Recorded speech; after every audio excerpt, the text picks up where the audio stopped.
स्वागत आपका news India पर। निपुण जी, सबसे पहले आज आपसे चर्चा की शुरुआत करेंगे।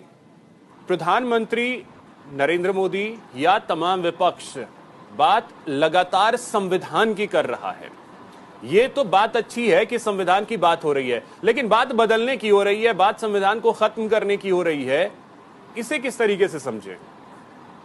देखिए अभिषेक जी, आपने बड़ा अच्छा प्रश्न किया और मुद्दा बहुत अच्छा है। पहले तो आपको बधाई। क्या है, देखिए, जब हम इस मुद्दे की बात करते हैं संविधान में परिवर्तन करने की, बदलाव करने की, जब भाजपा के कुछ जो प्रतिनिधि थे, उम्मीदवार थे, उन्होंने चर्चा की, उसके बाद प्रधानमंत्री जी को, गृह मंत्री जी से पूछा गया कि भाई क्या आप संविधान में परिवर्तन करने वाले हैं। उन्होंने कहा ऐसा कोई हमारा इरादा नहीं है, ना हम ऐसा करने वाले हैं। पहली बात। दूसरी बात, सरकार के 10 साल कार्यकाल हो चुके हैं। हम ये बात मान सकते हैं कि 2014 से 2019 के बीच में राज्यसभा के अंदर इनका पूरा बहुमत नहीं था, तो तब ये संविधान में परिवर्तन करने में सक्षम नहीं थी सरकार। लेकिन 2019 से लेकर 2024 का जो 5 साल का कार्यकाल रहा, ये लोकसभा में भी और राज्यसभा में भी बहुमत में थे।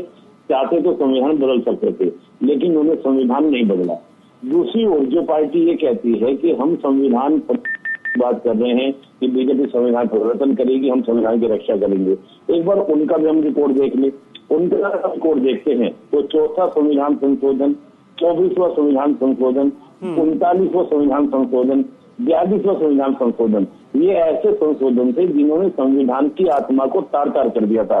स्थिति ये हुई थी कि न्यायपालिका को बीच में आना पड़ा और केशव भारती केस के अंदर मौलिक ढांचे की अवधारणा को देना पड़ा ताकि संविधान की मूल भावना के साथ छेड़छाड़ ना हो।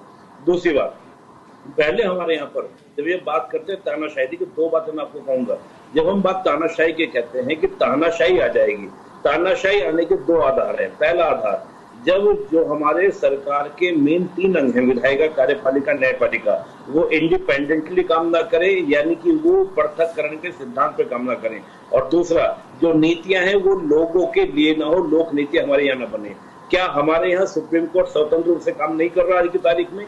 आप देखिए, इलेक्टोरल बॉन्ड का डिसीजन दिया, सरकार ने इसको स्वीकार किया। हम देखें बहुत सारे मैटर, आप देखें सुप्रीम कोर्ट इंडिपेंडेंटली काम कर रहा है। सुप्रीम कोर्ट पर किसी तरह का कोई भी कंट्रोल सरकार का नहीं है।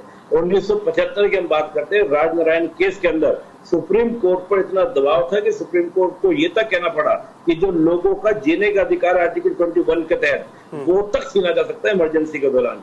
तो जो पार्टी आज ये बात करती है कि हम संविधान की रक्षा करेंगे, उनका तो इतिहास ये रहा है कि उन्होंने संविधान को तार तार किया और न्यायपालिका को मौलिक ढांचे का सिद्धांत को देना पड़ा कि भैया बस करो, संविधान की मूल भावना को आप तार तार मत करो। तो किस आधार पर? मेरा सिंपल सा प्रश्न है कि 10 साल में एक काम ऐसा बताइए सरकार का, मोदी सरकार का, जो इन्होंने संविधान के अगेंस्ट किया हो, संविधान के विरोध में किया हो, तो मैं जानूं कि हाँ भाई ये बात है। हवाबाजी नहीं, तथ्यों में बात करें, कुछ प्रमाणिकता बात करें, मुझे पता है, मैं मानने को तैयार हूं कि हाँ भाई ये कार्य हुआ है। और ये जो हमने देखा है कि मुसलमानों के लिए अलग से आरक्षण, जी, ये पार्टियां क्यों, मतलब क्या सोच करके, क्या सिर्फ मुसलमानों को वोट बैंक बना करके रखना है, यही नियत है? अभिषेक जी, मैं आपका प्रश्न नहीं समझा। मैं ये समझना चाह रहा था कि मुसलमान मुसलमान मुसलमान लगातार होता रहा है और मुसलमानों को अलग से आरक्षण देने की बात पार्टियां कर रही हैं। क्या ये सिर्फ और सिर्फ मुसलमानों को वोट बैंक बना के रखने की नियत है? क्योंकि ये दे पाना तो संभव नहीं है। हाँ अभिषेक जी, देखिए 2 बातें इसमें हैं। पहली बात तो ये है कि क्या भारत का संविधान धर्म के आधार पर आरक्षण की बात करता है? ऐसा कहीं भी प्रावधान नहीं है। हमारे यहाँ सामाजिक और शैक्षणिक आधार पर आरक्षण की बात है और भारतीय समाज जातिगत आधार पर विभाजित था, इसलिए अम्बेडकर जी ने इसको जातिगत आधार पर रखा। पहली बात। दूसरा, क्या मुसलमान यानी कि इस्लाम के अंदर क्या जाति व्यवस्था है? जो हम ये कहते हैं कि इस्लाम के अंदर जातिगत व्यवस्था, अगर ये मानते हैं कि भारत की जाति व्यवस्था के अकॉर्डिंग हमने मुसलमान में भी जाति व्यवस्था मान ली है, तो मैं ये कहता हूँ फिर आपका आर्टिकल 44 को लागू करने में क्या दिक्कत है? अगर हम ये कहते हैं कि हम सऊदी के अकॉर्डिंग सिस्टम नहीं देख रहे हैं, हम भारत के अकॉर्डिंग जाति व्यवस्था देख रहे हैं, तो फिर भारत के अकॉर्डिंग आपका यूनिफॉर्म सिविल कोड भी मानना चाहिए।